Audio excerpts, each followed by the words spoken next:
tal? Sean todos bienvenidos a Mente y Salud Transformando tu Vida. Mi nombre es Daniela Anzoulatos y tengo la dicha de acompañarlos en este espacio hoy con una muy buena compañía, la licenciada Gabriela Guevara, que es licenciada en Psicología Mención Clínica. Bienvenida, Gabriela. Hola, buenos días. Gracias, Dani. Sí, licenciada en Psicología, psicoterapeuta y formante en biotrauma somático y resiliencia. Bueno, integro todas aquellas experiencias profesionales e individuales que me permiten ayudar a las personas o a orientar a aquellas que necesiten ayuda en materia de salud mental. Y eres parte de la Fundación David Brand, aliados de este espacio. Correcto. ¿Qué tal el trabajo en la Fundación?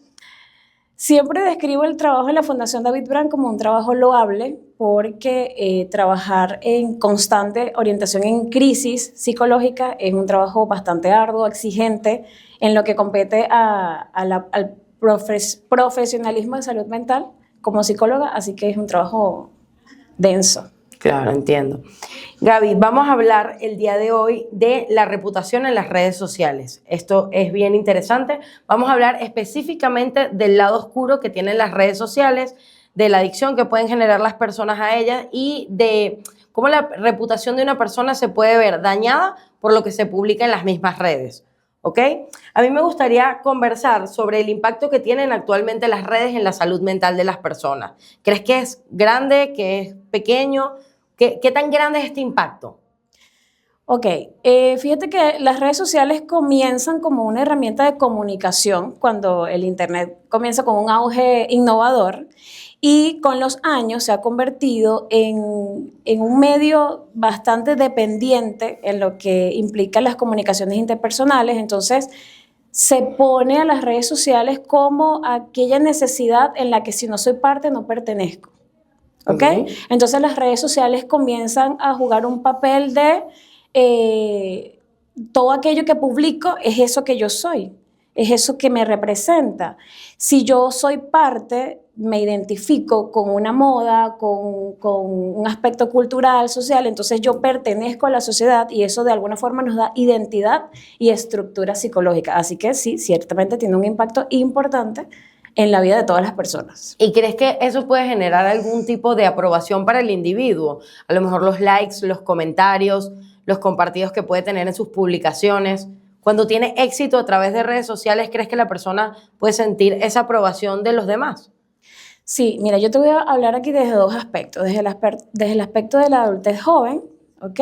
Lo que para ti, para mí puede ser normal el uso de redes sociales porque además termina siendo una herramienta de trabajo. Por supuesto. Y también me gustaría conversar sobre cómo impacta en el desarrollo de la personalidad en los adolescentes. ¿Ok? Porque fíjate que el título habla como de reputación. Entonces, de repente el adulto joven o el adulto ya contemporáneo tiene una estructura de identidad que sabe que no se limita a aquello que publica en redes sociales, WhatsApp, Instagram, TikTok. Pero un adolescente sí va construyendo su identidad conforme a lo que va consumiendo y lo que va publicando. Entonces, fíjate que no por nada existen tantos filtros, ¿ok? Tantas creadores de contenido, TikTokers, que en su mayoría son seguidos por adolescentes o chamos muy jóvenes de 20, 21 años, en donde tratan de crear como una ola de seguidores que se parezcan a ellos. Correcto. ¿Ok? Entonces, en el adulto joven o contemporáneo, de repente no hay tanta dependencia de validación a través de likes porque sencillamente tienen una vida que han construido. ¿Ok? Pero un adolescente, cuando integra 10 filtros en una foto, en un video de TikTok y espera los likes, probablemente se vea afectado su autoestima o su autoconcepto porque esperan que su interacción con la red social sea igual al de su vida real. En su vida real y que esa persona que siga, por ejemplo, ese ideal de creador de contenido, se parezca pues lo que él publica o lo que ella publica a ese creador de contenido que sigue. Okay. Cuando esa realidad choca, porque no se parece la vida real con la vida de la red social, empieza un declive y una cuestión de muchos cuestionamientos respecto a lo que es el autoconcepto de ese adolescente. ¿Sabes qué es interesante? Que me estés comentando que hay una diferencia entre a lo mejor el adulto joven y el adolescente, porque hay una creencia de que en la generación Z, que es la generación digital que tenemos ahorita de adolescentes, no publican casi. O sea, son más espectadores que usuarios activos. ¿Esto a qué se debe?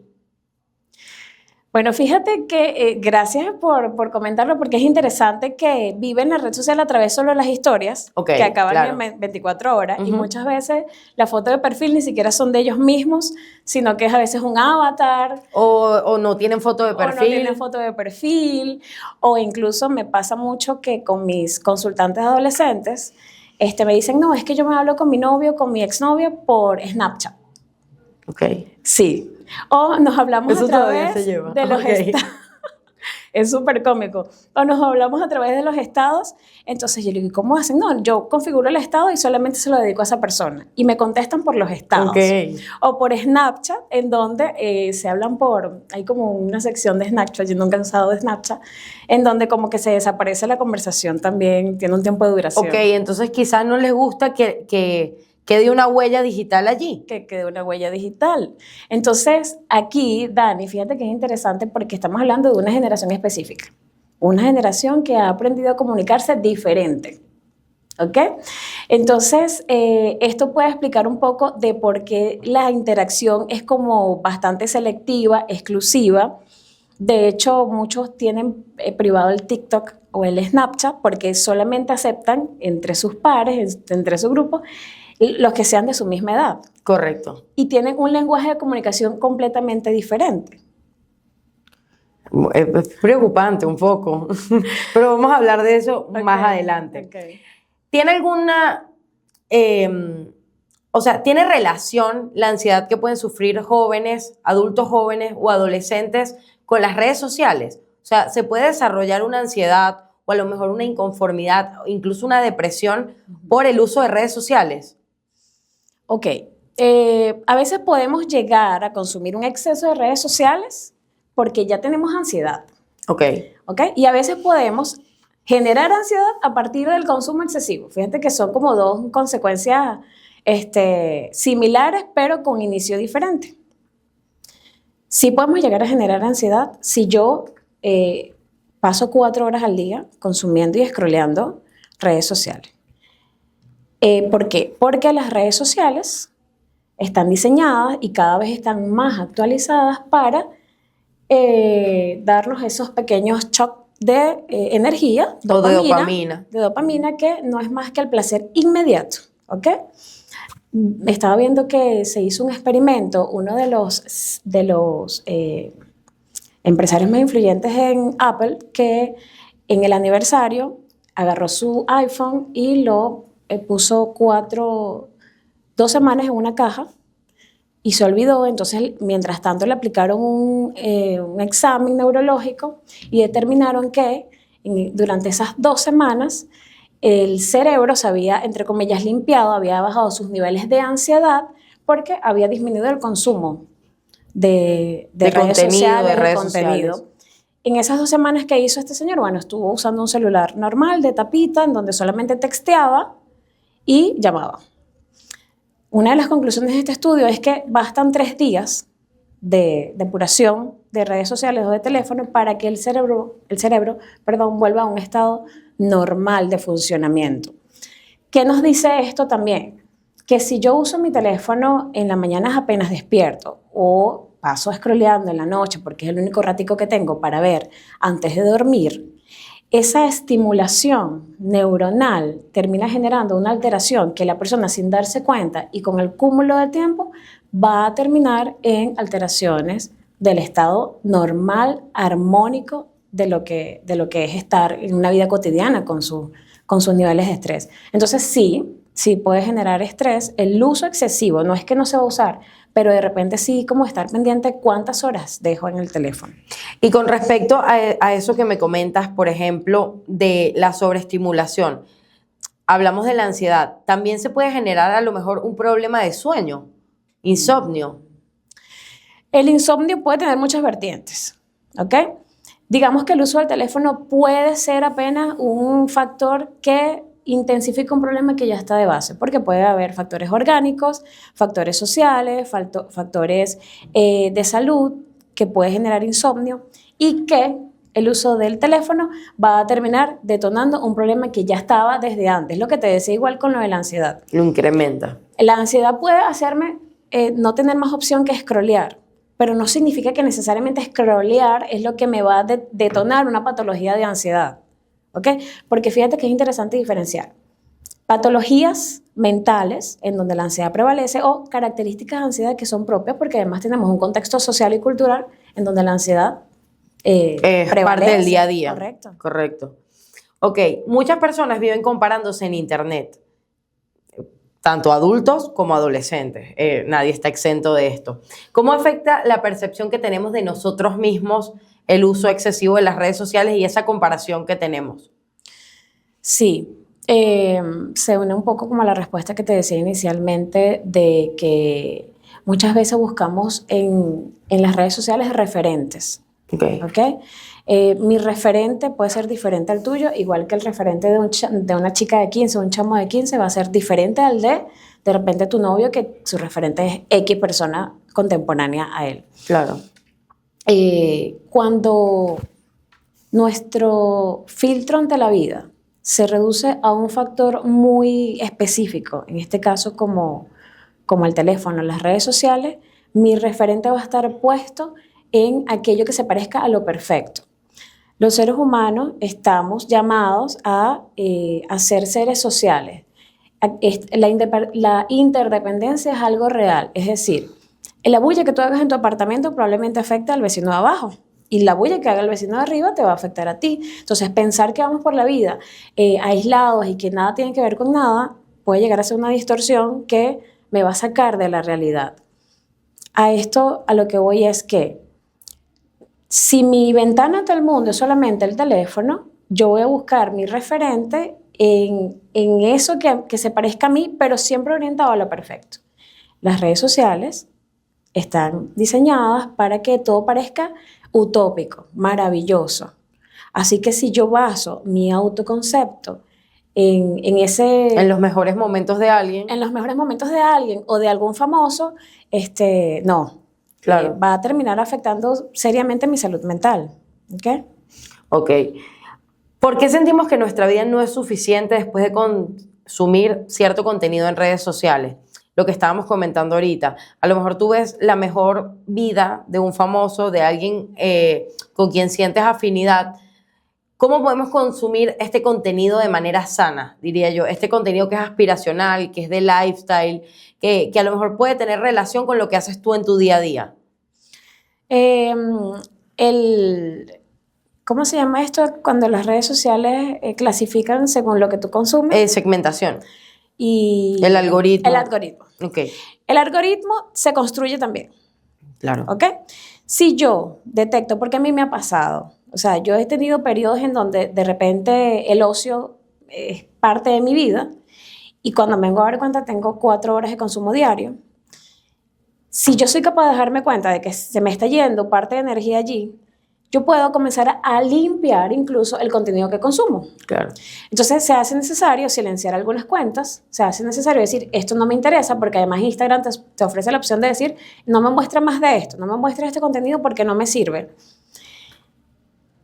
Si yo permito que YouTube, Instagram, TikTok me muestre lo que quiera y yo no voy discriminando, ¿ok? Voy a terminar dándole toda mi energía y todo lo que yo pueda consumir a las redes sociales según lo que él cree que yo pueda, en este caso él es el algoritmo, el internet, claro, que yo vaya a consumir. Claro. Ahora, ¿cuál es la manera más sana de gestionar las redes sociales? Limpiar tu algoritmo, a lo mejor un consumo diario, establecerte unos tiempos de consumo. Yo empezaría diciendo, un consejo que me dio alguien hace unos años y lo aplico, es silenciar las notificaciones. Ok.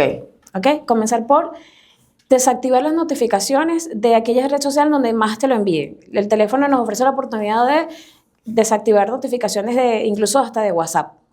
Yo lo hago con Instagram y con TikTok. Cuando yo decida, cuando yo disponga de tiempo, cuando yo crea que estoy quizás en el momento para dejar mi tiempo allí, yo ingreso a mi Instagram y yo decido por cuánto tiempo voy a estar revisando historias, perfiles. Esa sería la primera recomendación. Claro. Silenciar. Luego, discriminar. Mira, yo no sigo noticias de morbosas, yo no sigo noticias, situaciones trágicas. O bélicas. Bélicas, nada de eso porque a mí me afecta, no me gusta. Además, mi trabajo ya me expone constantemente a escuchar historias muy terribles, muy delicadas, y en mis tiempos libres no voy a dedicar más tiempo a eso, ¿ok? Sería la segunda recomendación. La tercera, sin miedo a nada, es silenciar historias de personas o familiares o cuentas en donde tú sientas que no te va a dejar. Si hay una cuenta en específico, incluso de amigas, amigos, que tú quieres, pero que su creación de contenido no va contigo, te altera, siéntete la libertad de silenciarla. O bloquear. O dejar de seguir. O dejar de seguir. Claro. Gabriela, ¿qué señales indican que una persona está teniendo una relación tóxica con las redes sociales? En un aspecto más amplio, no solamente a lo mejor con Instagram. ¿Cuál es la señal que indica tú tienes que parar de consumir este contenido? Fíjate que en psicopatología, uno de los criterios que casi siempre están en todas las enfermedades de salud mental tiene que ver que esa conducta o esa aparición de síntomas interfiere en la vida de la persona en lo personal, en lo social, en lo académico. Entonces, una de las señales principales sería que el uso del teléfono, ¿okay?, que es el medio a través del que consumo redes sociales, el uso del teléfono está interviniendo en mis actividades diarias. Si yo estoy en pareja y necesito estar con el teléfono, si yo estoy comiendo y necesito estar con el teléfono, si me estoy bañando y estoy reproduciendo un video de no sé qué cosa de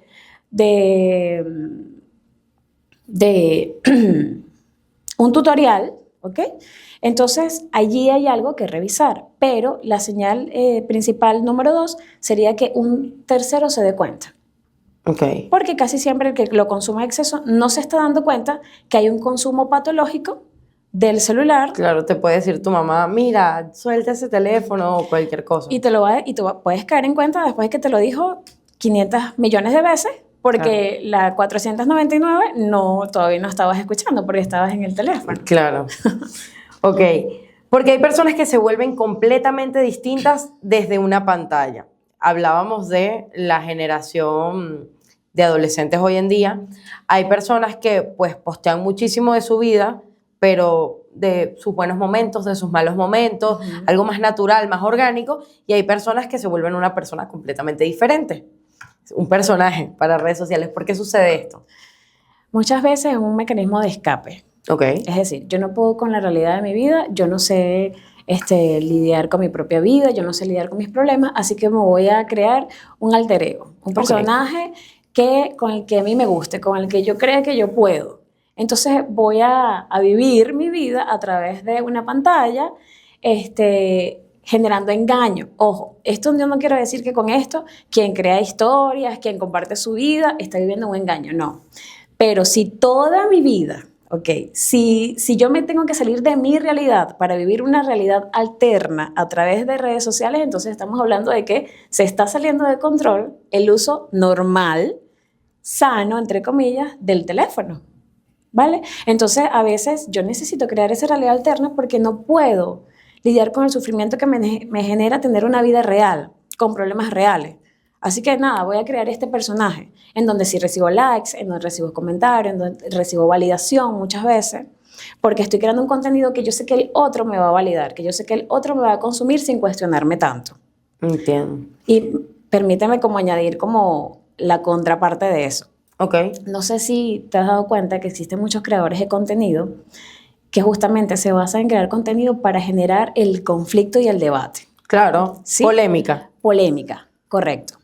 Esa es otra forma también de seguir consumiendo dopamina, porque en cada interacción, que incluso puede parecer una confrontación, una pelea, hay una necesidad de este lado de defender, de contestar.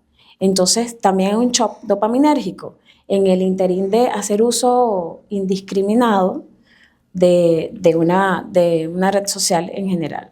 Claro, para generar interacción, comentarios, etcétera, o un debate. O un debate. Ok, vamos a tomarnos ahorita un espacio, Gabriela, y volvemos nuevamente. Vamos a utilizar este espacio para hablar de nuestros aliados acá en este espacio de Mente y Salud.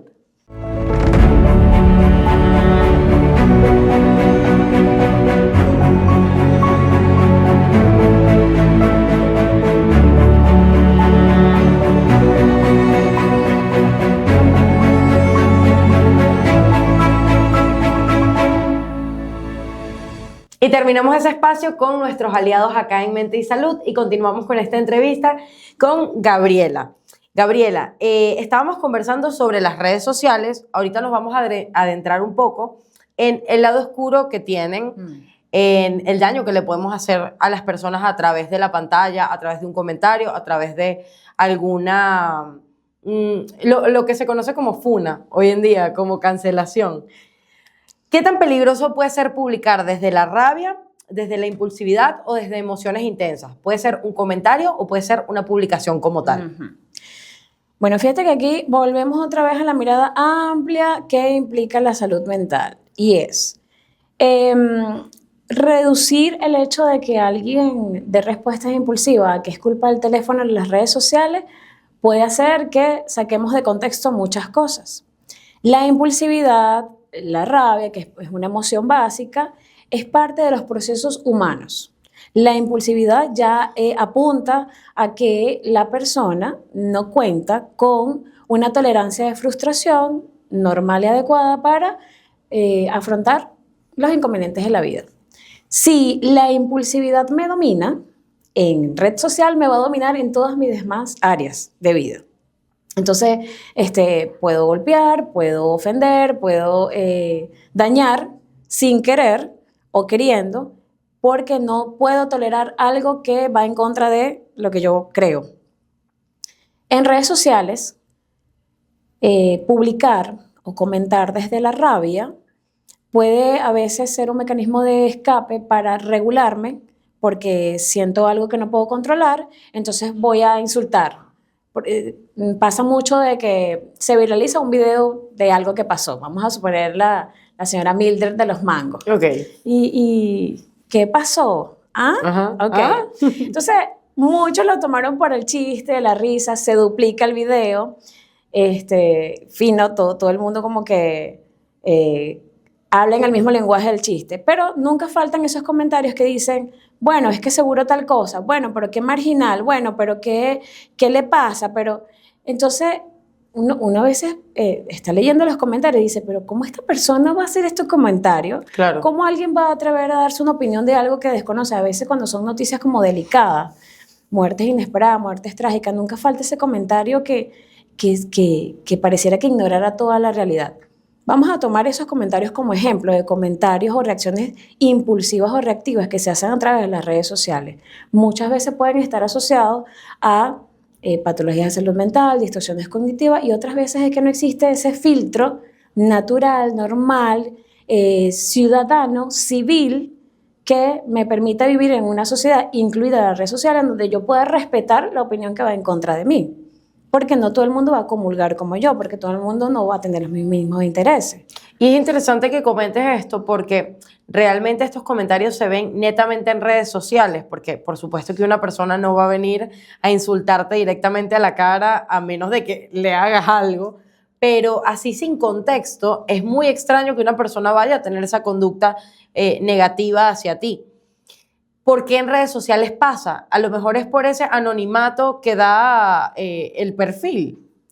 Pasa porque puede ser bastante cómodo, entre comillas, puede ser como muy valiente dar una opinión en donde no va a haber una consecuencia directa, un impacto directo, porque el otro no me va a venir como a reclamar y también me puedo enganchar. O sea, el otro me respondió, entonces yo respondo, pero siempre como con una falsa seguridad de que estoy detrás de las cámaras.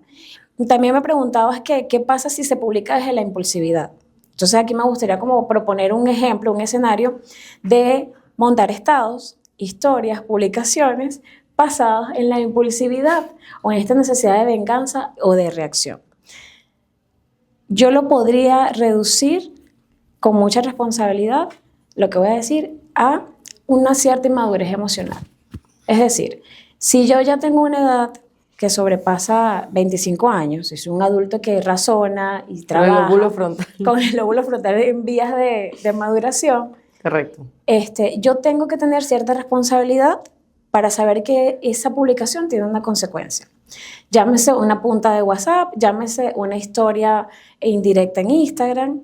Entonces, si yo publico desde mi impulsividad y desde la rabia y desde la venganza, entonces yo probablemente tenga cierta inmadurez emocional que se puede trabajar, claro que sí, pero es importante que yo reconozca que no cuento con los mecanismos más normales, armoniosos para resolver algo. Es curioso que me estés comentando esto porque hace poco tuve una conversación con unos compañeros sobre el tema de las reseñas en redes sociales o la difamación en redes sociales. Cuando a lo mejor va una persona a un restaurante, un establecimiento, tiene una mala experiencia por X o Y y hace un video, dedica un video de 2 minutos a despotricar al restaurante o a una persona o alguna institución solamente por una situación que a lo mejor se puede conversar o a lo mejor fue algo del momento, no te gustó, no tuviste una buena experiencia. Eso es delicado porque puede afectar a la institución, al establecimiento, a la empresa.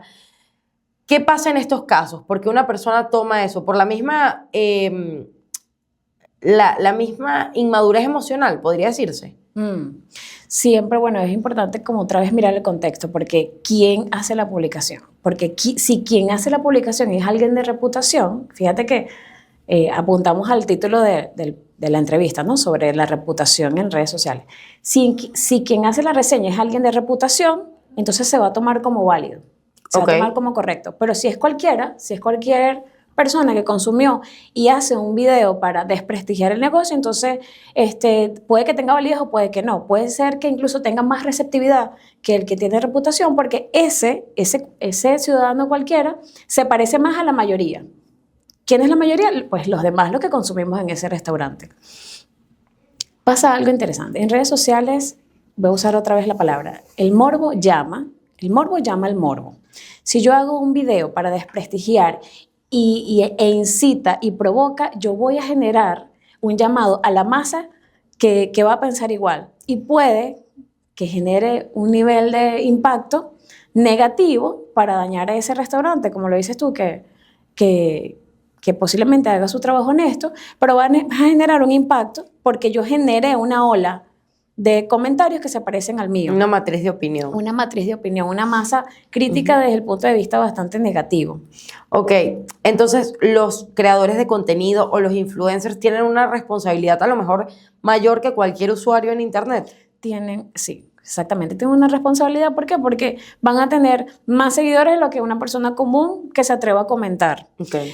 En redes sociales ocurren muchos fenómenos y uno de los fenómenos más interesantes que ocurre es que cuando algo se viraliza empieza a tener como credibilidad, aunque la fuente no tenga credibilidad.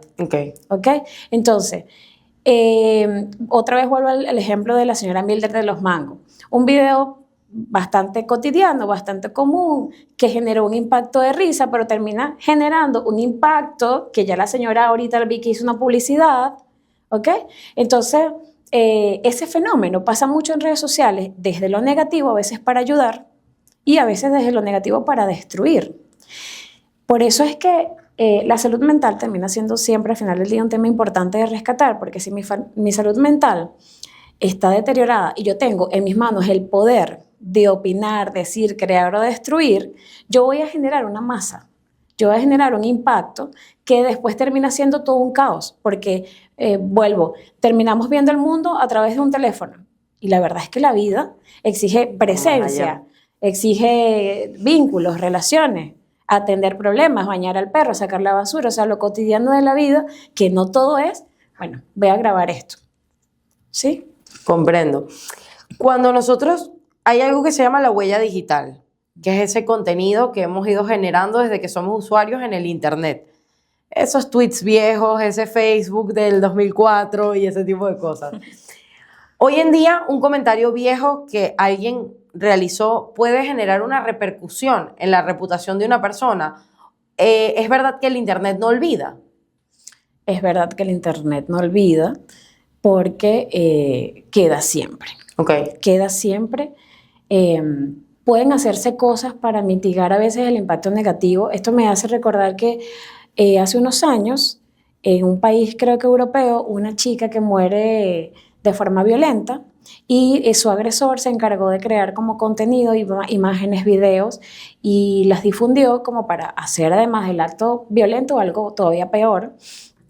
Y sus familiares y amigos se encargaron de hacer de esas imágenes como un trabajo cibernético, yo no sé mucho del mundo cibernético, en donde cada vez que alguien buscara como el nombre de esa persona con las ganas de encontrar como ese resultado morboso, le aparecieran imágenes hermosas de nubes, de cielos.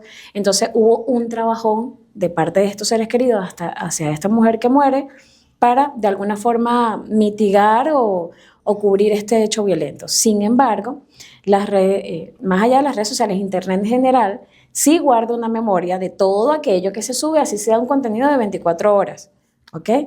Que en lo que refiere al autoconcepto, la imagen de una persona, puede ser que al final del día sí termine generando un impacto negativo. Es decir, no quiero como mencionar nombres sensibles, pero existen actores, actrices, gente famosa que ha tenido una vida en el pasado diferente y hoy por hoy se dedican a otras cosas. Lamentablemente siempre va a existir alguien que se va a encargar de buscar en el basurero de Internet y traerlo a flote en la actualidad. Claro. ¿Cómo puede afectar el futuro el historial digital de una persona a nivel laboral, emocional o social? A nivel laboral ya es una realidad de que muchas empresas te googlean y buscan cuáles son los antecedentes de salud mental, buscan los antecedentes de redes sociales. Que va de la mano. Y que termina yendo de la mano, pero también aquí entra algo importante. Yo como psicóloga humanista e integrativa, yo apuesto que la gente puede cambiar. Claro. ¿Ok? Si no, no existiría ni la psicología, ni la psiquiatría, ni la psicoterapia. Correcto. Que alguien en su pasado haya tenido un uso de redes sociales inadecuado. Tenemos muchas historias actuales de mujeres que, bueno, antes vendían contenido, ya no. Antes hacían TikTok de tal cosa, ya no. Porque existe la posibilidad de transformarse. Que esta persona pueda, pues, sostener esta nueva identidad va a ser también un trabajo, pero sí, lamentablemente, Internet deja huella.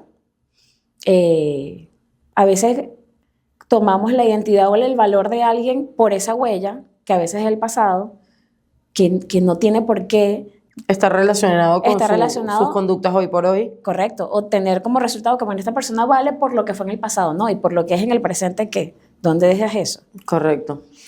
¿Por qué existe tanta cultura de cancelación o linchamiento hoy por hoy en redes sociales? Lo que estábamos conversando hace un rato. Existe porque yo necesito ser parte. Ok. Si la mayoría lo hace, yo necesito ser parte de eso. Si yo necesito ser parte y lo tengo que hacer. Si no lo hago, no soy parte. Y si no soy parte, no sé quién soy. Entonces, fíjate que han existido como olas en donde funaron a 3 profesores en la universidad, funaron a no sé quién de no sé dónde. Y entonces todo se vuelve como una especie de momento de moda. Cancelación, correcto. En donde hay un montón de cancelaciones y funa que, ya va, pero ¿en qué momento esto se volvió moda? A veces se hace para pertenecer, otras veces se hace como una forma de protesta. Voy a protestar a través de esto. Y a veces buscando una falsa justicia. Entonces, a veces no está en nuestras manos definir la justicia a través de simplemente hacer funa o cancelaciones en redes sociales. Y es una realidad para aceptar. ¿Qué consecuencias psicológicas puede sufrir alguien que es expuesto o atacado a través de redes sociales? Consecuencias graves. Consecuencias graves que en el peor de los casos pueden terminar en suicidio o patologías de salud mental. ¿Por qué? Porque en el ámbito académico o de adolescentes, las redes sociales terminan teniendo un poder, un impacto en ellos muy grande y terminan deteriorando profundamente la salud mental de alguien. Y aquí me voy a atrever a referir una situación conocida en el ámbito clínico, que es cuando los adolescentes están expuestos a una forma indiscriminada de consumo de juegos o plataformas en donde conocen a otras personas de otros países, terminan supuestamente generando vínculos afectivos, noviazgos, y luego terminan siendo no más que escenarios de trampa. Claro, como un catfish con otra persona que no es quien dice ser. Que no es quien dice ser, y muchas veces están incluso dirigidos a escenarios de delincuencia organizada, etcétera. Entonces, cuando no hay una supervisión de parte de los padres hacia los adolescentes, porque creen que solamente están jugando, de verdad es ignorar los riesgos que tienen el uso indiscriminado, otra vez, del teléfono. ¿Sí?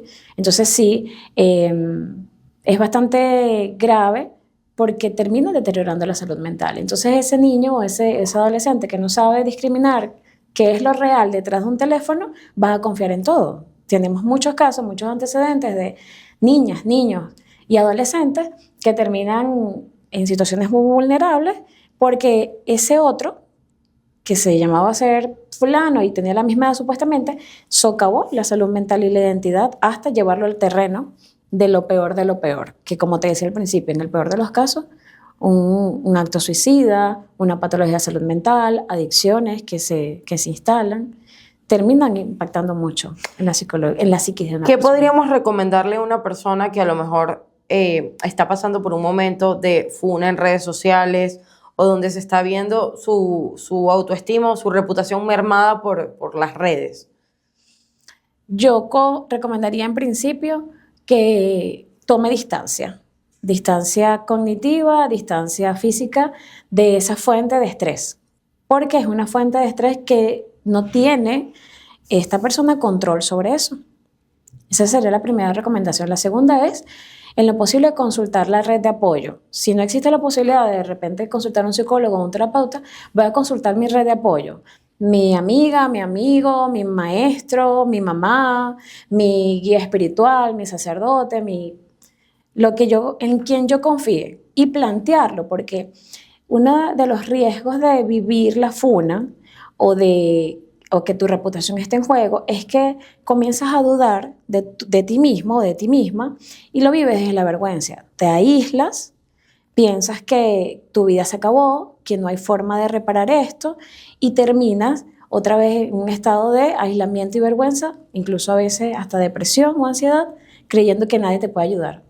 Recomendaría entonces, como te decía, tomar distancia, no veo el teléfono, no veo el Instagram, no veo el TikTok, busco ayuda, hablo de lo que me pasa y en ese intento de hablar de lo que me pasa, armo qué soluciones puedo ejecutar. ¿Por qué? Porque termina afectando la salud mental y si la salud mental está afectada, mis decisiones también. ¿Ok? ¿Qué hábitos recomendarías para tener una relación más sana con las redes sociales y más consciente con el mundo digital, con el contenido que estamos viendo, con los comentarios que nos realizan, con todo lo que podemos consumir a través de la web? La primera recomendación de hábito, Daniela, te diría que es conectarse con la vida. Es decir, si yo puedo mirar lo que me rodea, si yo puedo mirar a los ojos a quien tengo a mi alrededor, yo puedo conectarme con la realidad y dejo de mirar una pantalla para mirar a la vida que me está aconteciendo. Hay un dicho que se popularizó en mis tiempos de juventud, que era, la vida es eso que pasa cuando miras la pantalla de tu celular. Y es verdad, la vida es eso que pasa. O sea, hay un montón de cosas que pasan a tu alrededor que a veces por la premura del día, el trabajo, estás en el teléfono. Ese sería el primer hábito, conéctate con la vida. O sea, mira lo que está más allá de la pantalla de tu celular. Y no solamente la quieras ver a través de la cámara. Velo con tus ojos, toca, huele, experimenta. El segundo hábito es silenciar las notificaciones.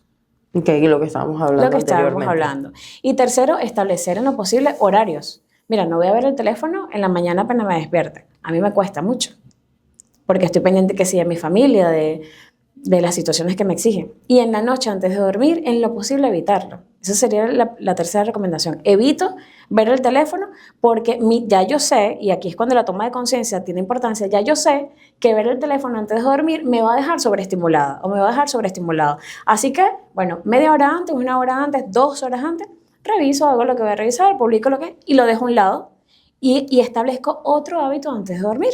porque para cambiar un hábito hay que establecer otro. Entonces, bueno, me voy a hacer el skincare, es mi momento de hacer skincare. Bueno, voy a meditar. Bueno, voy a leer un libro. Okay. Y así voy higienizando mi salud mental.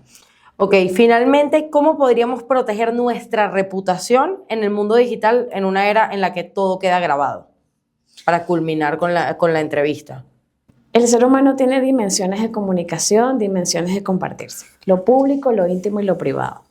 Yo necesito saber qué de mi vida íntima estoy dispuesta a compartir en redes sociales, qué de mi vida privada, qué de la vida pública. ¿Qué es lo íntimo? Eso que solamente sabes tú. Eso que solamente compartes con tu ser amado, con tu familia, lo íntimo, ¿ok? Luego está lo privado que medianamente se puede compartir, que es esa información que tú le compartes a tu empleador, a una amiga, que le confías algo tuyo. Y luego está lo público. En lo público está qué comiste hoy, de repente tu edad, de repente a qué te dedicas. Si yo puedo dimensionar estos tres factores y que no todo puede estar compartido, yo voy a cuidar mi identidad, mi reputación, mi vulnerabilidad y no voy a ponerlo en las manos de los demás.